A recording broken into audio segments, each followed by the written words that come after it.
Again, hello and welcome to everyone. And just maybe a few short lines about myself. Yes, I'm from Singapore, and I have been a long-time member of the FPMT Center here, Amitabha Buddhist Center. I think most people know it as ABC. And yes, I have been teaching a couple of the introductory classes. And right now, into my second round of teaching Discovering Buddhism, together with my co-teachers who are also longtime students here in the center. And I have also been assisting with the FPMT basic program that's being run in London at the Jamyang Center. I'm one of the teaching assistants on the basic program, and it's coming to an end after over 5 years. So I have just a little bit of this taste of teaching, about Buddhism or introducing people to Buddhism. So today, the course that I'm leading is the Heart Advice for Death and Dying. And this is an FPMT course as well, which you can take online on your own with the materials. And I'm really grateful and appreciative of Tibetan Nobeling Center for inviting me to lead this class. I'm happy to accept, and I hope that it'll be useful and helpful for everyone who's joining or who doesn't have a chance to watch here. And I understand that you also record this on the videos. So if people want to follow up through the videos, then let's make it useful and helpful.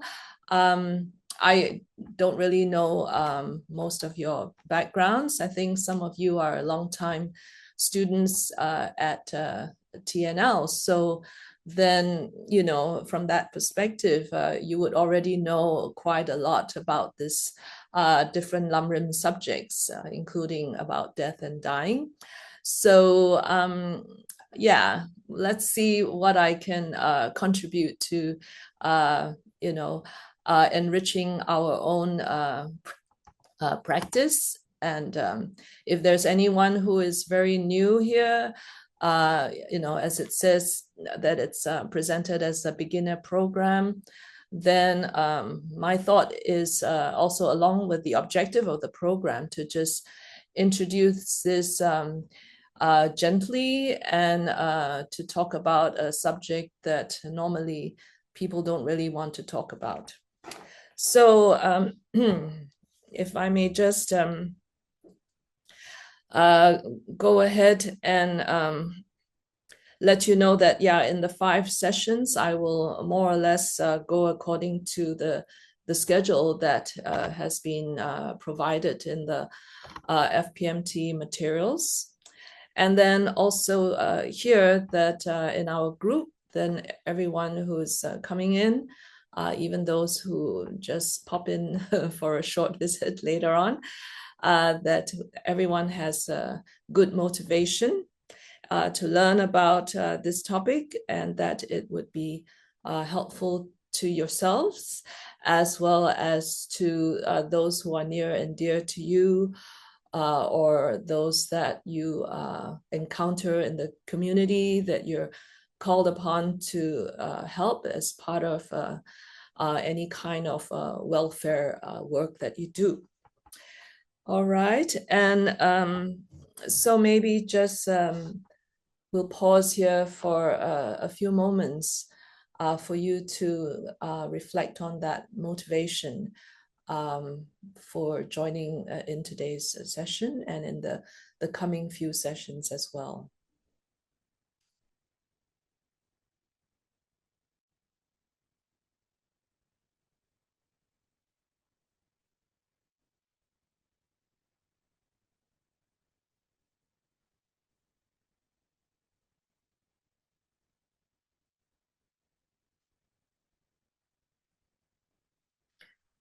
Okay, and then let's start with the prayers that I've provided.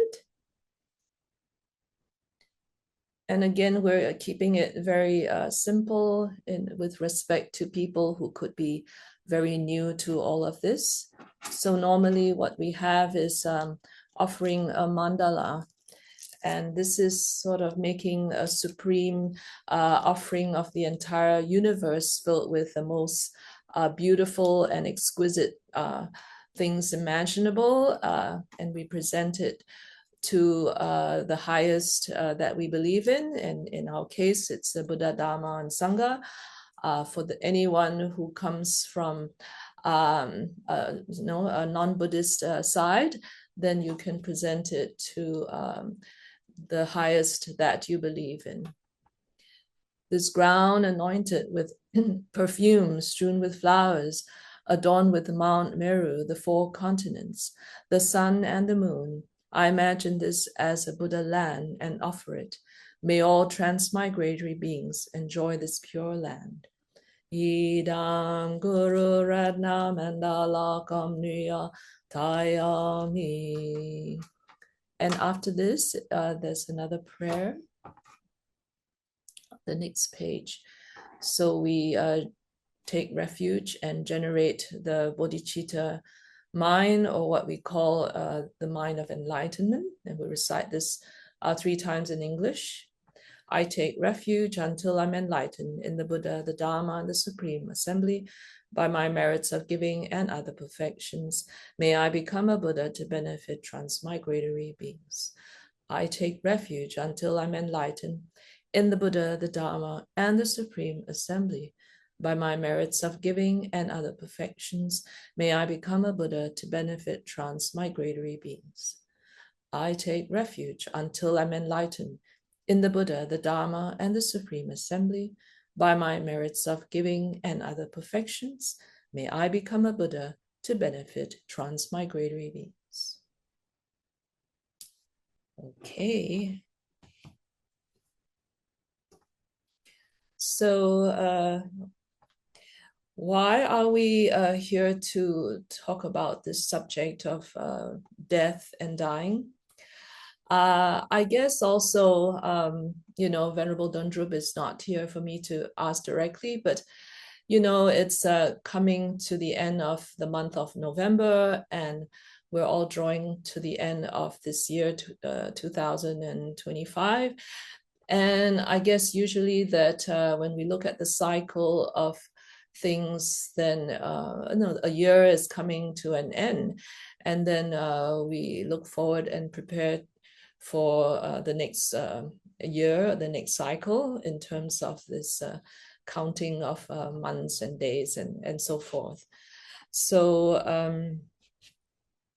I'd like to just spend, today's session introducing this topic and why, it's meaningful to spend time on, and to also clarify some of the different kinds of thinking that are common in the world with regard to the topic of death. And I'd like to start with a quote that comes from a book that I like by His Holiness the Dalai Lama. He's written a book called The Mind of Clear Light. I'm not sure if it's often available anymore, but so there is what he says, taking a quote from the Buddha: just as when weaving, one reaches the end with fine threads woven throughout, so is the life of humans.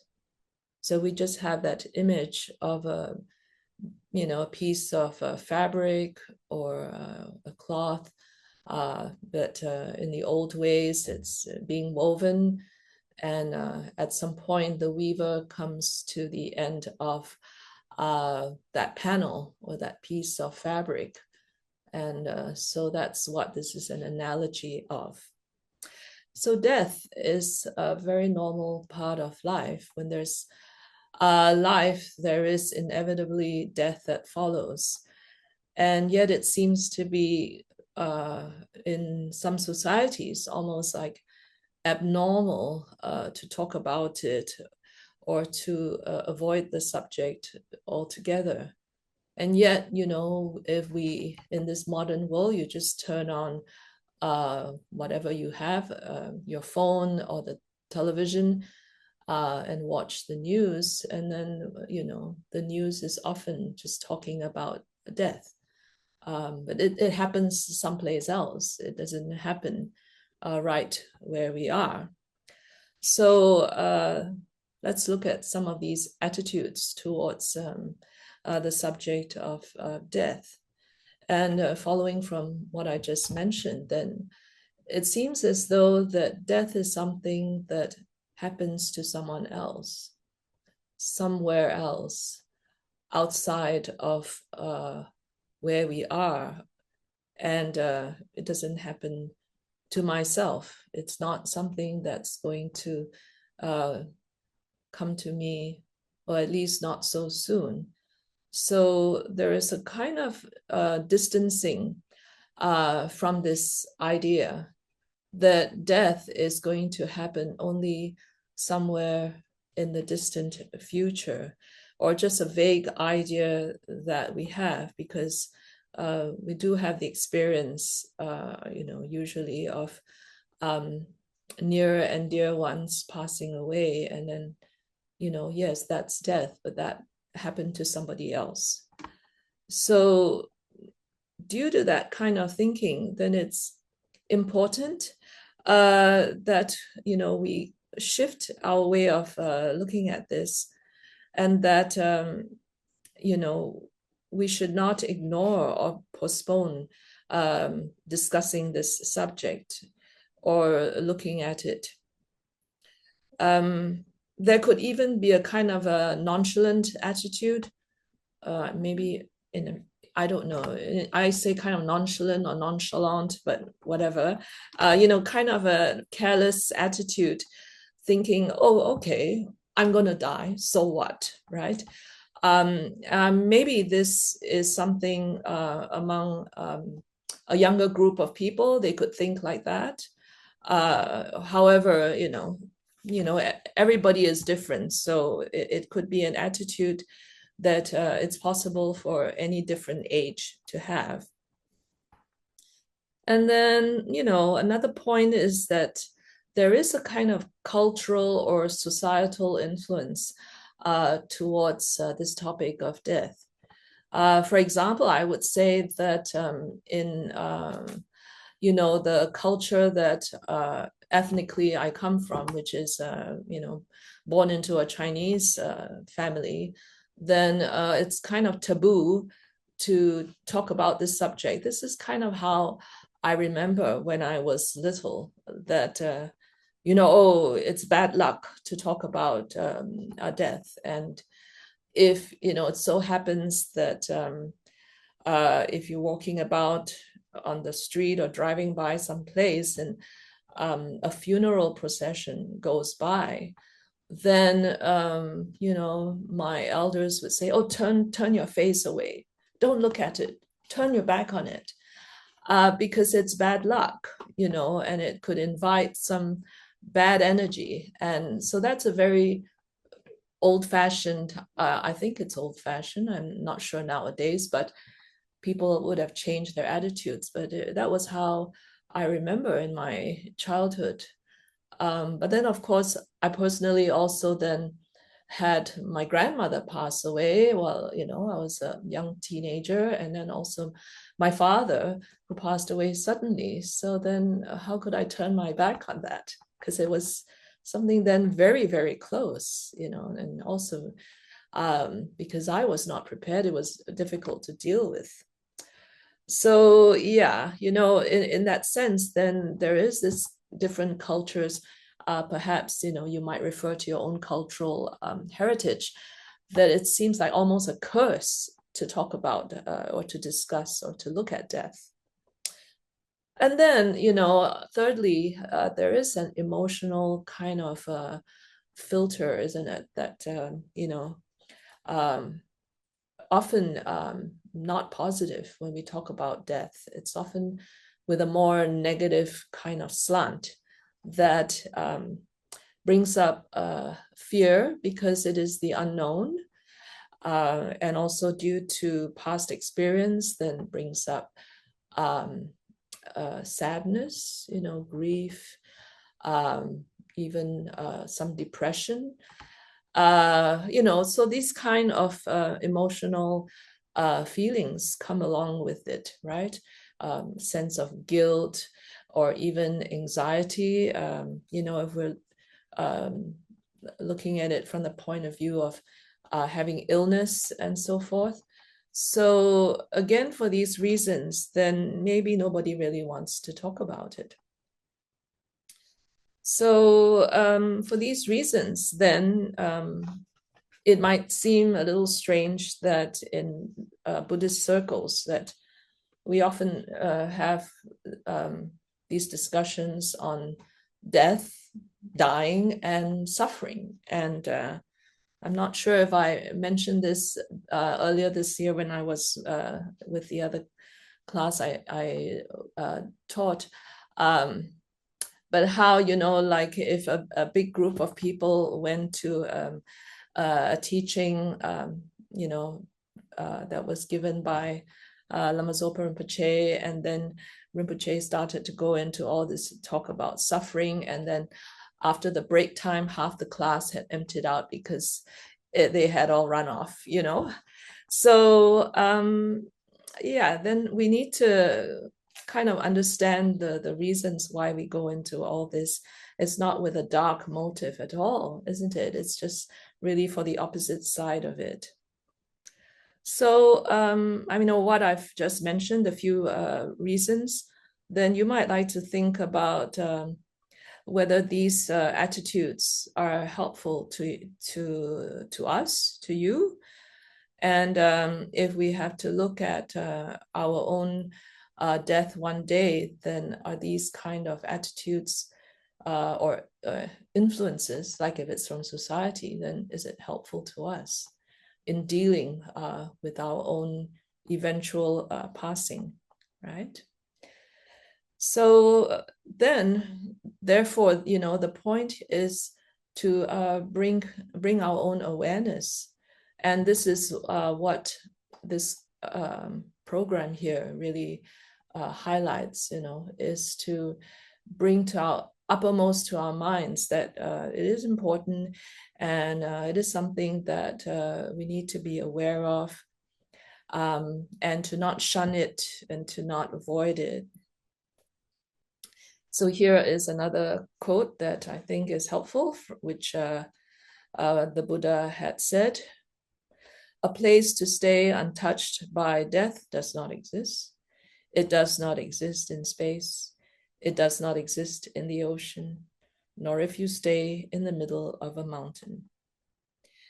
So all around us, if we look at nature in all its different forms, everything, arises and then goes away, right? Like flowers and trees and grass. And I imagine, like right now in New Mexico, that I don't know how much you experience the fall weather, but I remember long ago being in north of where you are in Colorado, that fall time is when you see a bit of change in the trees and the surroundings, and the grass starts to, the grass always seemed to be a bit yellow, but then it gets more yellow or brown and then it dies away, right, by winter when you get snow and everything.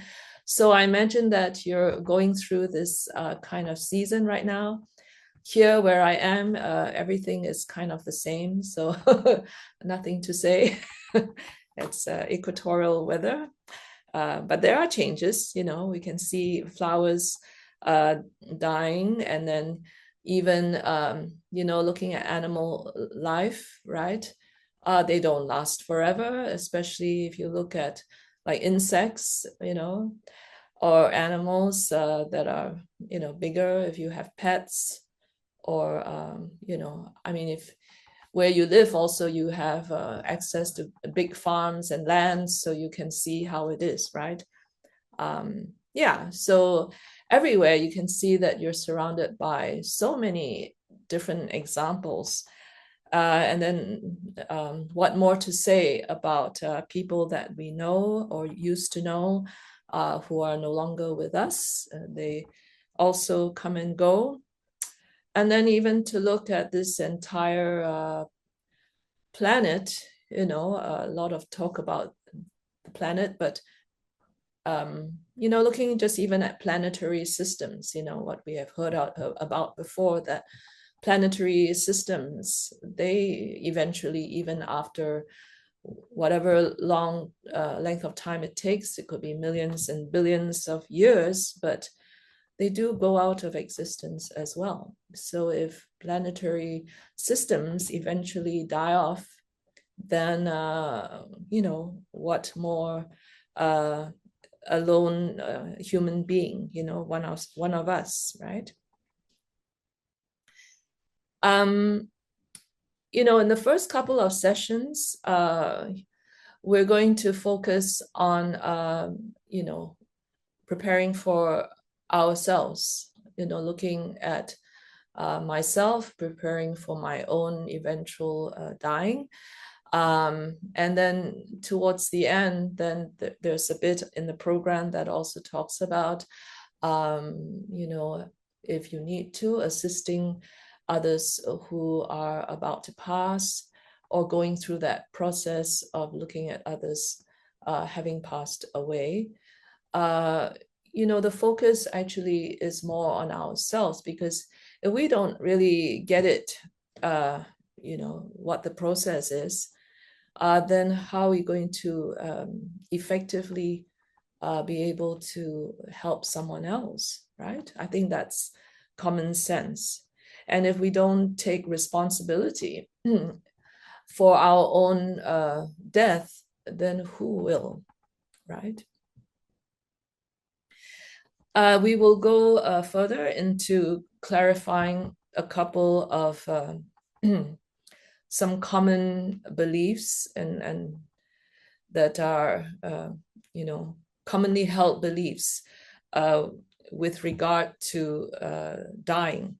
So even if one talks about death and accepts that this is something that eventually happens to everyone, it also comes with some kind of, I mean, concepts, yeah,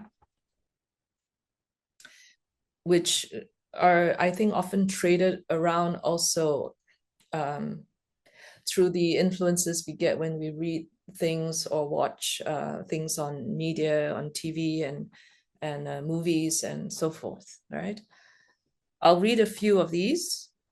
Life is short, live it to the fullest, right? We've all heard that. Seize the day, carpe diem. Long time ago, I remember that movie with Robin Williams. Maybe because I was in my schooling, going to school days way back then, and it was a great movie, right? Carpe Diem. Robin Williams was the teacher, and he really impacted this group of students. So yeah, seize the day. And then moving forward to our 21st century, maybe Gen X, Gen Z, I don't know, whichever, millennials kind of lingo. It's YOLO, you only live once, right? YOLO, you only live once.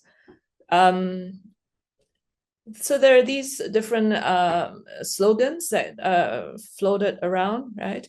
That, yeah, your life is short. You might die anytime. So live to the fullest. And then we just run out there and live to the fullest. So what does it really mean?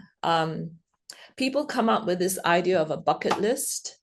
You know, I think it's an idea also that I wasn't really introduced to until maybe, you know, again, through watching things on TV or whatever, that people, especially documentaries, they like to show documentaries with this bucket list, like 10 things to do before you die.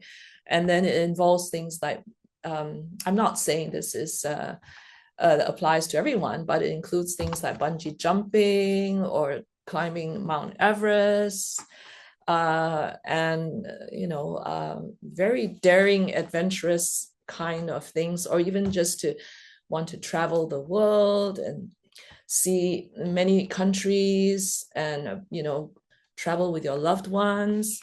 I mean, these are all great and wonderful.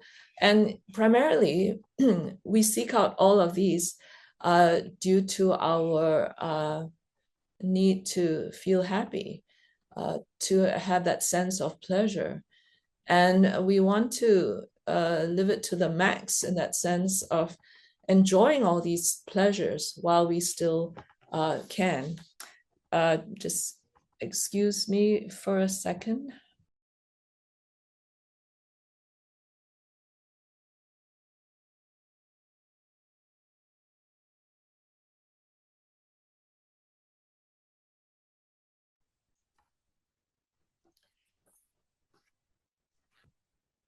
Yeah, I mean, generally we have this kind of idea when we say live it to the fullest. It is with the idea of seeking out pleasurable experiences and seeking out the objects or experiences with a kind of attachment to happy kind of things, like eat all your favorite food and drink. Um, sometimes in interviews they ask maybe like a celebrity or someone like that, like, what's your favorite last meal going to be? What would you like to eat, if it's your last moment, or what would you like to drink? um, and those are quite kind of typical things that you might hear. And of course, we want to surround ourselves with those that are very dear to us, so our family members, our friends, and to be able to enjoy many kinds of adventures or doing activities together. And on top of that, we can't say that there aren't, that you wouldn't also think that you would like to put it on your bucket list to offer charity to others. People do have that kind of generous attitude that they would like to give as much as they can back to their community or to society, and that would be something purposeful. And that's really something that tends more towards being meaningful, isn't it? So another way of looking at it is on the other extreme, which is to get into a negative state and be in a state of denial. And again, those emotions that I had named earlier on, they come into play. That thinking about the end brings up guilt, brings up fear, and then leads to a lot of anxiety, and then finally to depression, and to a sense of helplessness that there's nothing you can do about it. And perhaps that's what drives some people to eventually end their own lives, because of this sense of helplessness, or looking at death as an entity that is in the unknown. And generally it's natural to have this fear of the unknown, what kind of circumstances could come. And again, these are because of whatever we have learned, just very strong influences from our environment and maybe from some personal beliefs, right? So what all these kind of point to is that death seems to be kind of a fixed state, kind of a like unchanging, permanent exactly like what we say, like a death sentence. Knowing that you're going to die is a death sentence, and from which there's no turning back. And so it's kind of a heavy, um, feeling that it brings up, isn't it? So then just putting that on one side, and then what does Buddhism have to say about this? So here, since I'm here to present this program based on the Buddhist perspective, then you know the main part here is to talk about how to think if you were to ask Buddha, or if you were to look at the Dharma teachings, what lessons are there that might be of benefit to us. One of the key things that the Buddha taught as part of teaching the Four Noble Truths was that he pointed out a misconception that was held in the world then and is still being held in the world now, and will continue unless we ourselves transform that in our own minds. And that is to conceive the impermanent to be permanent, right? Some of you might have, be more, further ahead into your studies and learning. So you would have heard of one of the four, what we call the four erroneous conceptions, or the four misconceptions that, the second one, conceiving all that is impermanent to be permanent. And, this contributes to the truth of suffering. So that's just a review for those who know that subject. In terms of, living and dying, if one thinks of life as something that is kind of like never ending, like there is a tomorrow and another tomorrow, and it becomes something we take for granted. And that for sure we believe that there is a tomorrow that we will wake up to. Then it is as if life is something very permanent that we can continue to draw pleasure from, to enjoy, almost like forever, or at least for a very long time to come. And that life is something through which we can do whatever we want. We have that freedom. We can do whatever we want, whatever we please. Yet it is not the case, isn't it? Every day, every moment, as we take a breath in and a breath out, the number of breaths that we take in and out, that's one less breath in and out as we move along this path. So I'm going to next, ease our way into the three main points that I like to introduce today. Probably in general, what I was thinking is that I would go further into the details from next week, but well, let's see. The first important piece to know is that we're all going to die. Everyone will die. Death is certain. So that is actually the main point that you'll see in the teachings, right? Those of you who are familiar with Lamrim, death is certain. Death will surely happen. Everyone dies. And there's another quotation, a few quotations here and there, just to draw inspiration from some of the past masters that we often study, and we draw inspiration from, trying to practice what they have taught. So this one is from the great master Shantideva, the master, one of the past masters of the Nalanda lineage. Remaining neither day nor night, life is always slipping by and never getting any longer. Why will death not come to one like me? So that's from that book or text, Engaging in the Bodhisattva Deeds, or sometimes translated as Engaging in the Bodhisattva's Way of Life. And that key line there is that life is always slipping by. While we're having our favorite meal or watching our favorite movie or reading our favorite book, life is slipping by.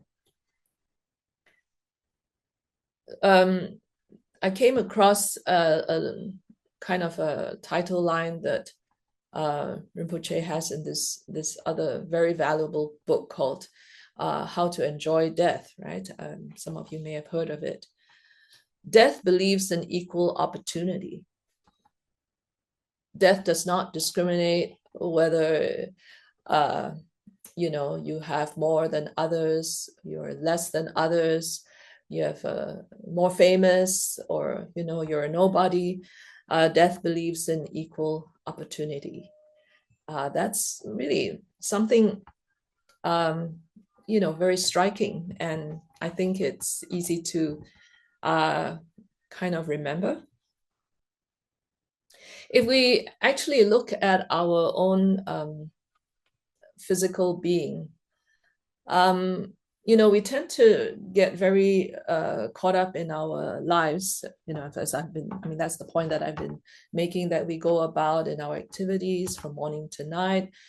We're busy, we have various activities, responsibilities at work, at home, and to your families, and so forth. And then at the end of the day, you're tired and you go to bed, and then tomorrow I'll wake up and then I'll carry on, right? And then days go by and years go by if we're so lucky to reach old age in that sense. If you just examine the workings of our own body, death is already happening, constantly, but not in the sense that we may recognize. So if you go look up many scientific studies these days, they'll tell you, in their study of biology, that every hour, every day, that millions of cells are actually dying within our own body, being replaced constantly, such as in the blood and all the different body fluids. Cells are constantly regenerating, and the old ones are, finished and they leave, and that's that with them. And this happens all the time. And, you can even see if you look at your hair and your nails, isn't it? Just every couple of weeks, you look at your nails and definitely they're growing longer. And then, maybe some people will clip them off because they don't want long nails. And then hair, I have to cut my hair every so often. You have, your different hairstyles, and you visit the hairdresser or the stylist, and definitely, when the hair is cut off, you say goodbye to it, and you don't really have an emotional attachment to the hair in the barber shop, right? You're not going like, oh, my hair, and trying to fix it all back, right? And it's the same, like we shed skin cells and all these things. So there's this constant change that we're undergoing minute to minute, hour by hour, and so forth. And it just goes unnoticed, as if, it's like, just always there, taking it as something that you don't need to pay much attention to. So if, our cells can kind of have this movement, then why not the whole entity called our body? And that's it. That's the one of the key parts, taught in Buddhism, is that the mind and the body are not together. The mind and the body are separate entities, and that at the end of life, we leave the body behind, and it doesn't mean that your mind also dies with the body, right? The mind is a consciousness that continues on its own, on its journey. And that's why we call it a mental continuum. The mind is just something that is able to separate from the body, which is impermanent, right? And the mind, undergoes its own change, moving from one body to the next. I'm not spending so much of the time today talking about what happens when we die. I thought we'll leave more of that discussion for later on. But, as we go about, we should ask if we really believe that, if we really subscribe to impermanence or not, or when we look at our mind and our body, that we actually believe that these are fused together into one entity, and that they're not separate, and that wherever your body goes, your mind is there, and wherever your mind is, your body is there, and then they're together, and not really considering that they are not inseparable in that way. So that's something to bear in mind, right?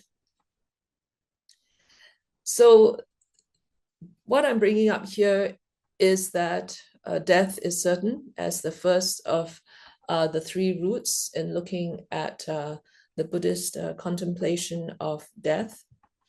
And that there, under each of the three roots, there are 3 points, and that altogether they add up to the 9 points of meditating on death. And we'll be going in through each one in greater detail. So if we are able to accept this first one, that death is sure to happen, and that everyone will die, including myself, then as I said, it's not to look at it as a very pessimistic kind of thing, but what we should focus on is then, while we're still alive, while I'm still alive, how am I going to live? How am I going to prepare for this state of death that is eventually going to come? And that is the crux of it. When we talk about, looking at advice for death and dying, is that what is taught is that we focus on the time that we have while we are still able to learn, find out, practice, do various things ahead of that event, which is called death, right? So just keep that point in mind as a way of introducing the idea that death is certain. So then the next point, number 2 of those 3 roots, is the time of death is uncertain. We are, well, maybe just a bit of this cosmology idea that on well, in Buddhism, there's this idea of there being different systems where one can take rebirth in. And where we are, I mean, yes, planet Earth, but on top of that, it's referred to as Zambuling, the southern continent. On this southern continent, the span of life is not fixed. It says that if you're born on another continent, there are certain continents where lifespan is fixed, and one will live for only so many years, and then for sure after that death comes. But here we have a case where our lifespan is not fixed. Of course, these days the average lifespan seems to be extending, and we often hear about people who live beyond 100, close to 100, beyond 100 years old. And then there are science researchers who are thinking of how to extend that even further, and kind of thinking about immortality, probably. I don't know. Science has got that kind of interest in those things. However, in general, we really don't know when we will pass away. It could be any time, and that is kind of the idea that would summarize this particular point of death being uncertain. It's not to scare us, it's not to make us feel more anxiety or fear than we already have, because as already mentioned, people come into this and feel a little edgy, maybe,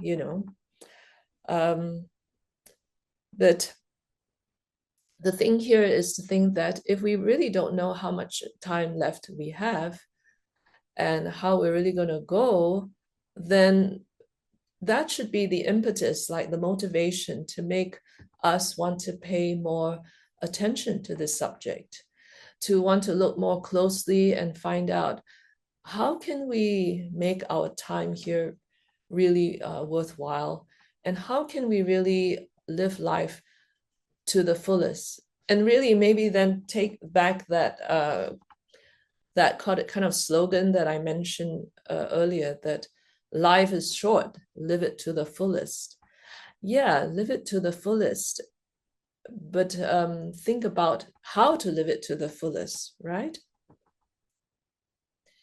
It's if you go to like even those scientists who are doing the research, or if you went to the most educated medical professional that and you ask them, for example, like if someone comes down with a very heavy disease, right? We call it terminal disease, referring usually to cancer, terminal cancer, or something like that.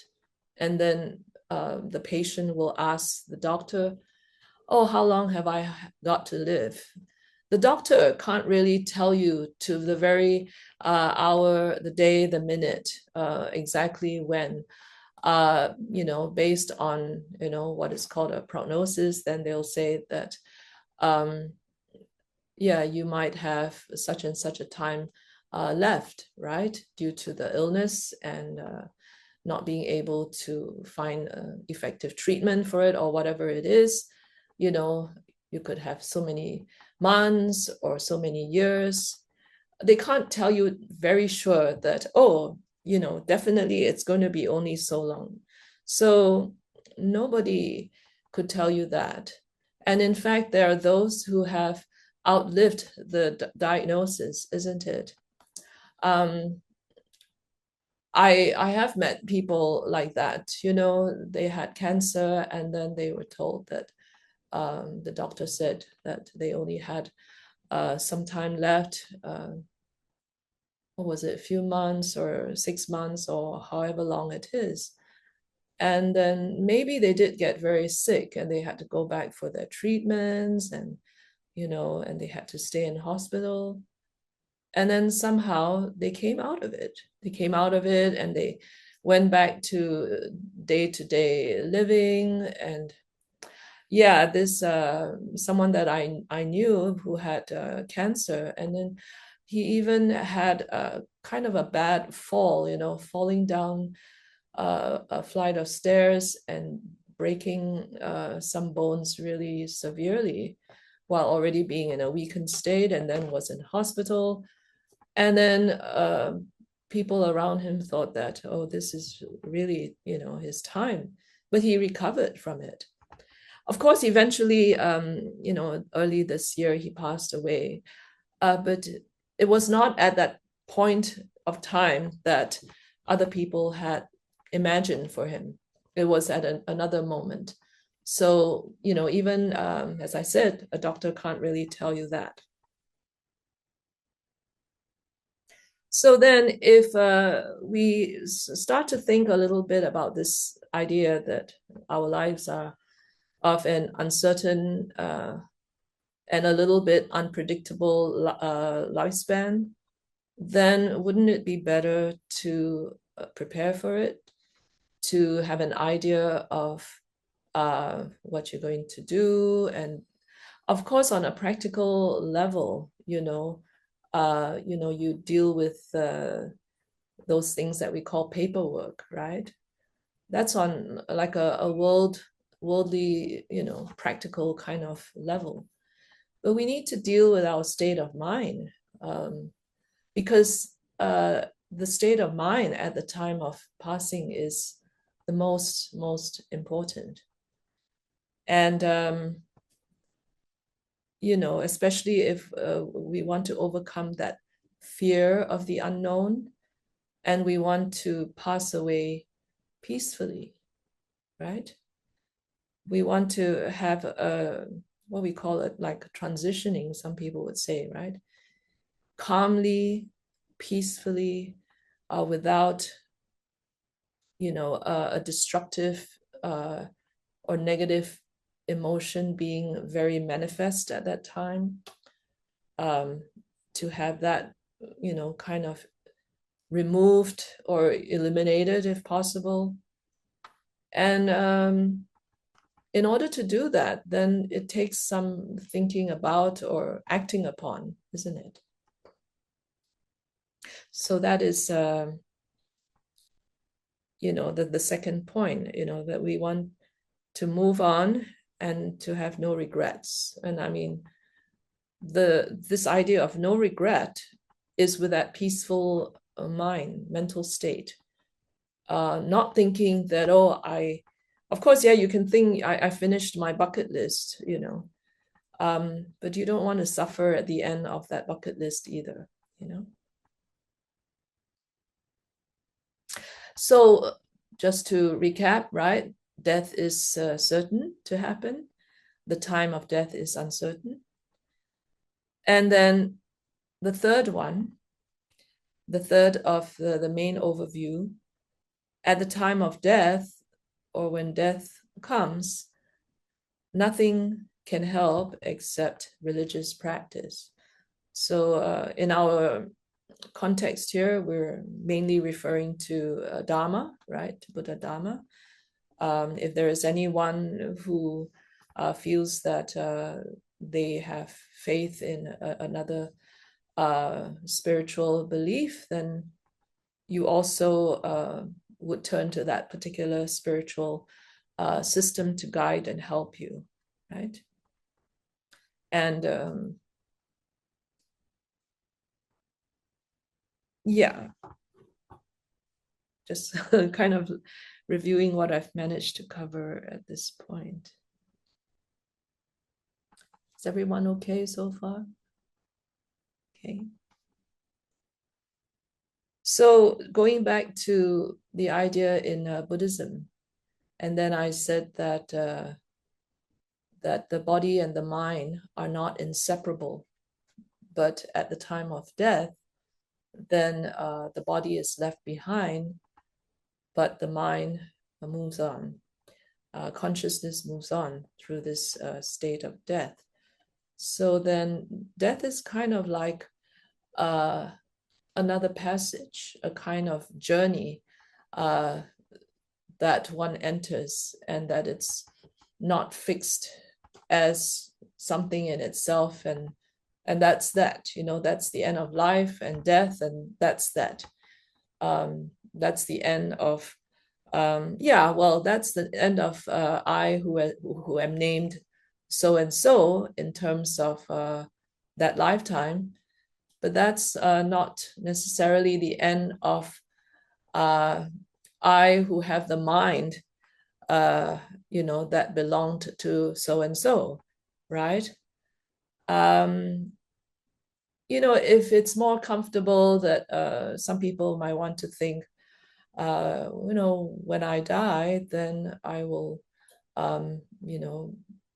be reunited with my creator, and I will enter a heavenly realm, right? That's more comforting and easy for some people to work with. And if that's your belief system, then, and that makes you feel peaceful and calm, then that's what you want to leave it with. However, here we will be talking about the afterlife, and an afterlife not in terms of just one heavenly place, isn't it? Anyway, we'll go into that more later. But even if we're looking at the Buddhist perspective, then we can say, yeah, if that is the aspiration, then when the person, passes away, then they also enter a heavenly realm.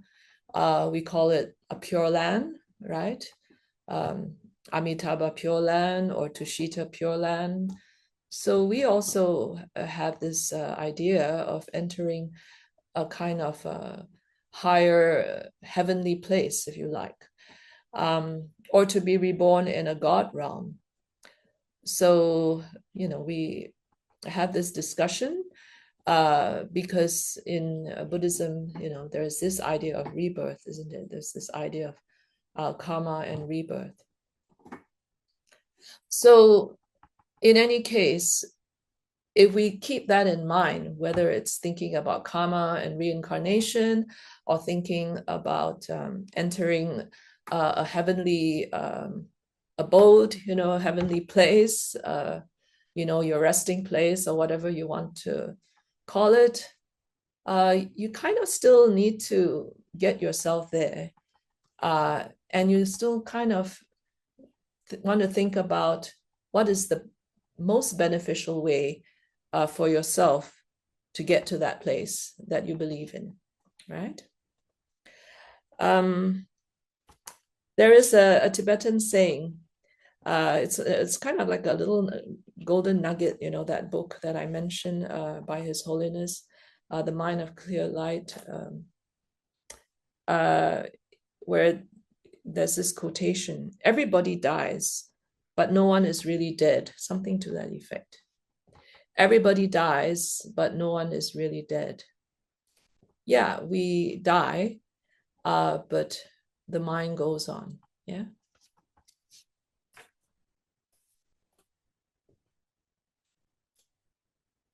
So as I said, then whatever you subscribe to, then we'd like to bring in this idea that death is not a final state, but it is a stage in a continuing journey through time, and if we think about death in that way, then perhaps it will not be something so frightening or so painful, or something to bring up excessive worry or anxiety. And so it will help us a lot if we start to prepare while we can and not leave it up to the very end. If you get to lie on a deathbed, there later on also there's a session that we will look at the death process. And at those times, I mean, the idea that you're going to enjoy your last meal is, when I thought about it after learning about the death process, it becomes a bit absurd, like who is maybe an enlightened being who is using that moment to still bring benefit to sentient beings, they might be able to do some, display that kind of deed. But even then, one of my gurus, you might have heard of the Ganden Chipa. So the 104th Ganden Tsultrim Rinpoche, who passed away about a month and a half ago in South India, Sarajay, Losang Tenzin Rinpoche. He was so very kind, and about the same age as His Holiness the Dalai Lama, age 90. So just from some kind of more private details that I heard, that he had started to feel unwell, and then he had refused to have any further food, and then not too long after, he showed that aspect of passing away. So if we talk about these enlightened beings, or who we can look at as having qualities, right, of realization, then they are even aware of when that death is coming. And at those times, then what is uppermost is to go into meditation and not to think about things like having food and drink. And because they've practiced their whole lives, that it is something that they can easily kind of move into, a phase that they can move into. So yeah, looking for delicious food, your favorite meal is probably the last thing on the mind at those times, right? Now, so we're going to look, as I said, at the 3 points under each. So these are the 3 roots when we talk about the 9-point meditation or contemplation of the dying process on death, right? That we look at these 3 roots. So to recap, death is certain, the time of death is uncertain, and at the time of death, nothing can help except our religious practice. Or you could say nothing can help except our preparation for that moment, right? So then that should, if we think about it this way, then maybe just take a moment to think if this makes you feel more depressed, or like really turns you off and you're not coming back for the next couple of sessions, or to think that this actually gives us some hope that there's something that we can do about it while we're still displaying signs of health and cognitive kind of stability in that sense, right? That we can start to prepare. And as I said, then it should actually bring more meaning and more value to our days while we still have this life. And you have heard of the topic of the precious human rebirth, or some of you have, from the Lamrim, right? The precious human rebirth of freedoms and endowments or opportunities, and really regard that as something being really precious, that we use whatever time we have in our precious human rebirth, and that our mind starts to think about how we can transform the way we live in order to move towards the end point of this life. And for those who are comfortable with the idea of reincarnation, then, on how to move on to the future lifetimes, isn't it?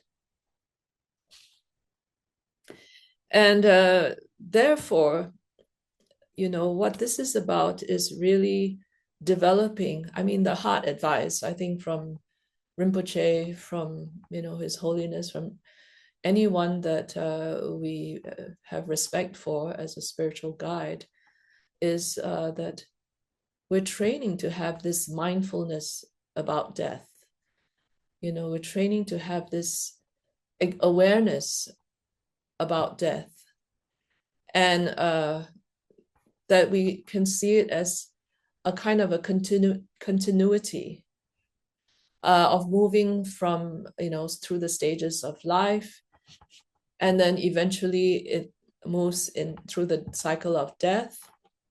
And then from there, it emerges again into another opportunity for living and dying.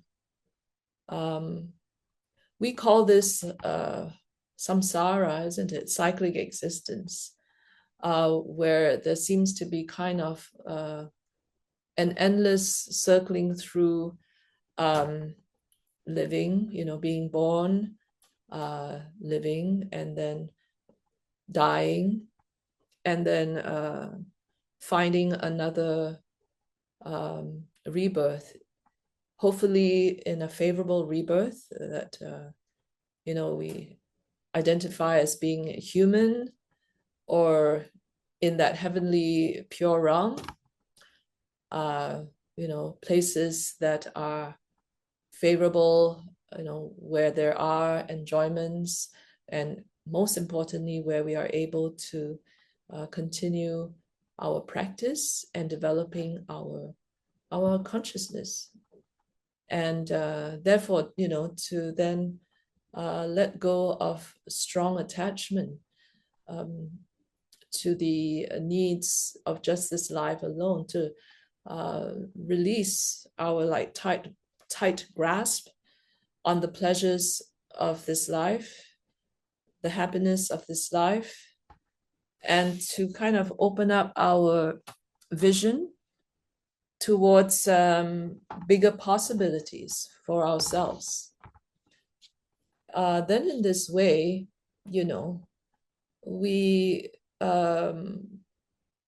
will start to see changes in our own patterns, to become more positive.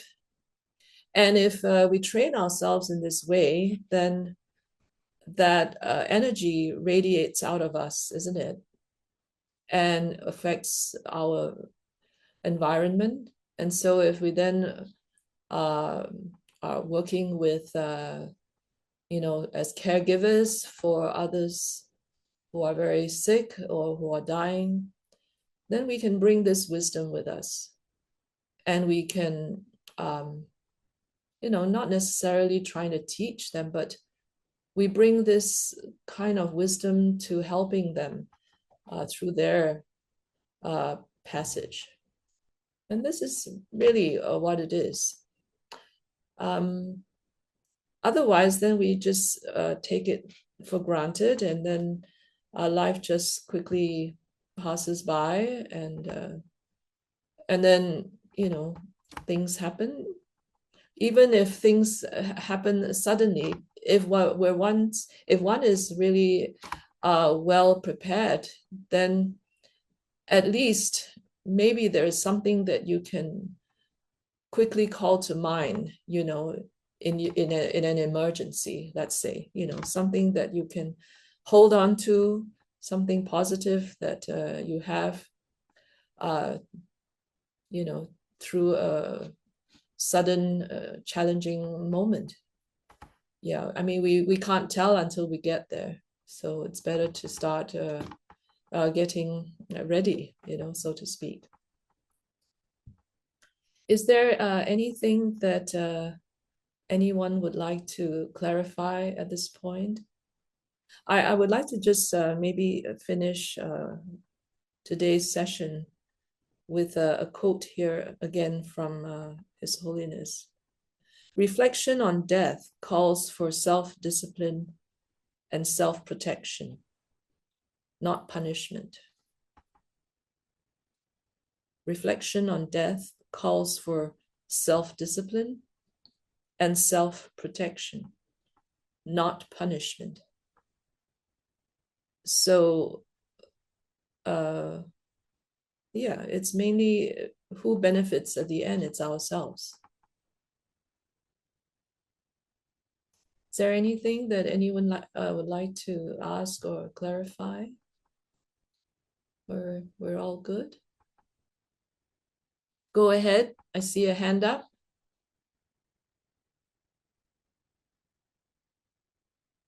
Sheila, did you have a question or? I was just, I wasn't quite thinking. Just raise your hand if you have a question, and we can, and then you can unmute. Okay, go ahead. I see a hand raised. Can't hear you.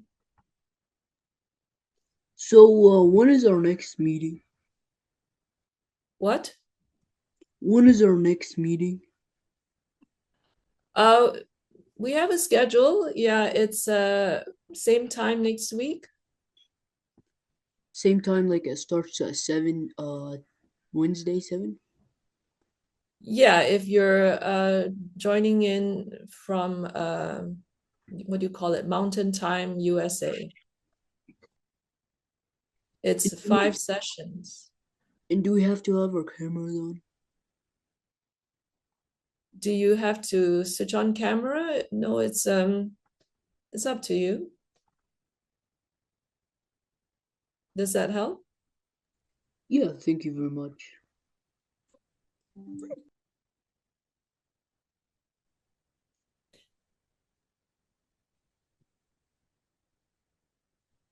Go ahead. There's another Yeah. question. Yeah, thank you. I think this is going to be for the future, but one of the things I run into is I feel relatively comfortable with my body dying. The problem I Oh, have is yes. I'm attached to my personality, and the thought that that will not continue with me, that my memories, my awareness, everything I've learned in, my many decades on the planet, that won't necessarily go with me. And that is my biggest concern. Um, so if you can talk a little bit about how we can address that in terms of like, I have this vision when I lay on my deathbed, I won't be worried about the body, but I'll think, oh my God, my identity won't go. All of this knowledge and experience won't go. That distresses me. That's a very good question. And may I just ask you a follow-up in terms of that? If you would like to expand on it, if you don't feel like it's fine, but what is it about those memories or knowledge that you would like to hold on to? It's the feeling that, like, who I am now versus, say, who I was when I was 20 years old. I have wisdom, I have awareness, I have knowledge, right? The thought that I may go back to square one is what bothers me. Okay. Um, yeah. And, needless to say, I made a lot of mistakes in my younger years, and I don't want to have to repeat them. And so that's a concern to me. Yeah. Is that clear? That's a very good point. Thank you very much for sharing those details about yourself with us and also asking this question. Yeah, so it is true that at that point when the mind separates, leaving the old body behind, then the memories and even being able to recognize close ones who will surround you, or uh, you won't be able to, it is said that you won't be able to identify them anymore. And then as you move into what we call the intermediate state, or the Bardo, which is the state that one travels through before the next rebirth, then one is already moving towards that particular new rebirth. And therefore, that even in that intermediate state, one no longer, in fact, that consciousness no longer, how do you say, identifies or associates with the body that has been left behind, or the life that has been left behind. This is due to the power of karmic potentials that come in very strongly at the time of death. And therefore then, yes, one will also have to leave behind those memories, learnings, experiences. However, one takes along with the consciousness all the potentials of the knowledge, the experiences, and the memories. And we call it the imprints. And the imprints are not like like you store memories on a disc and then you play it back. It doesn't happen in that way. It stays with you in the form of the karma that is forthcoming wherever the mind takes rebirth in the next life, and it influences that future lifetime, if you want to put it that way. So I'm not composing this from my point of view. I'm just repeating what I've learned, what I've read, and what I've studied from my own teachers, and from meditating about it, and that this idea of karma and imprints is definitely very significant. And that is part, I mean, it's a very good question, because that is part of why we need to prepare for death, because we want to be very careful about what kind of potentials that we are taking along with us in a mind that can no longer recall things from this life. Because if you think about it, right, in this life, as we're walking around, named me, named such and such, we do not recall the memories of our previous existence. Let's say if we were born a human in the life before this, if we are going towards this trend of talking about reincarnation, then we cannot say who we were before. We also cannot say who we will be in the life after. And therefore, it is kind of showing that if we can't remember who we were before, let alone any memory that we have before, then how easy is it going to be to take it to the future life? However, it doesn't mean that people don't remember. There are individuals who can recall their past lives. They can recall things like where they lived and who their parents were. And there's one quoted example from, I think, both Lama Zopa Rinpoche and His Holiness, of a girl in a Punjab village in India, who could identify her past life parents and family, and that it was something in the news. And there's also, although I'm sorry to say I cannot remember the author, there is apparently a book where someone has written up all these different encounters with individuals who have memories of their previous lives, and they've written a book about it, and there's details about how this child could remember this and this and this and things like that. And then, aside from those, talking about examples that we don't really know, but for instance, someone that comes close to being known. For example, one of my former gurus, because he passed away, the former abbot of Kopan Monastery, Lama Lundu, Tenzin Rinpoche Lama Lundu. Maybe some of you knew him. He is now a reincarnated. We'll talk about reincarnation in that sense later on as well. He's reincarnated. He's now 12. He's going on 13 soon, and he's growing up really well. And I've been able to meet him since he was recognized as a reincarnation. And over the years, I do see him. He's very shy, doesn't like to talk to me much.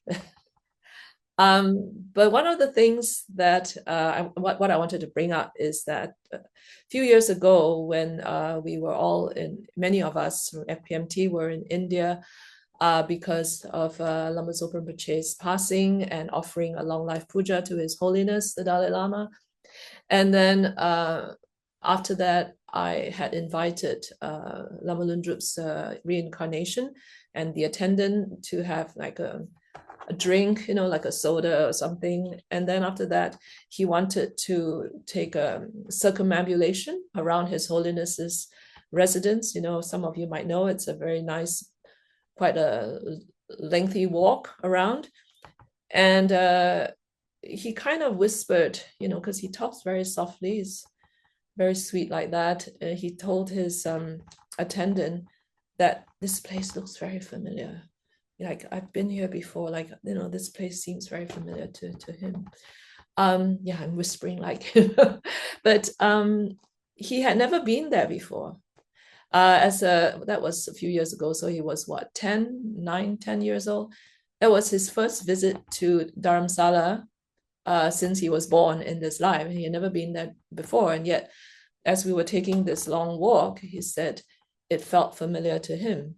So what I'm saying and why I'm bringing this up is that if someone has practiced very deeply and profoundly, then they carry these potentials very strongly with them, and the intention is also very strong with them.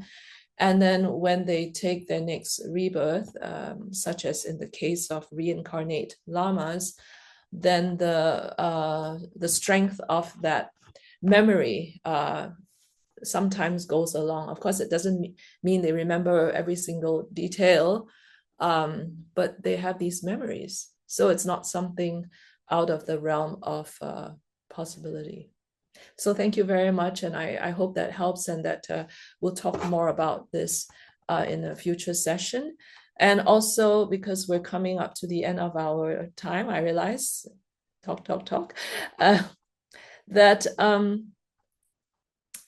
following the program, we have oh, I'm sorry, just looking at the Good question. Is Dr. Karen a Karen?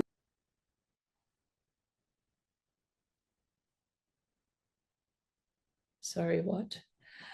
I'm going to end by posting a file here for those who are interested to do a meditation practice and also a mindfulness practice, just adapting from the course materials and based on the pace at which I'm going here as well. So let me just find my my file, okay? And I hope I file, yes. And then I'm going to copy the attachment here. And if for those who would like to carry on with our program and are interested in doing some practice in between sessions, then you can use this document. Okay, there it is. All right. And please, it's there, right? Yes. So please go ahead and download it if you like. And then we will complete with dedication, shall we?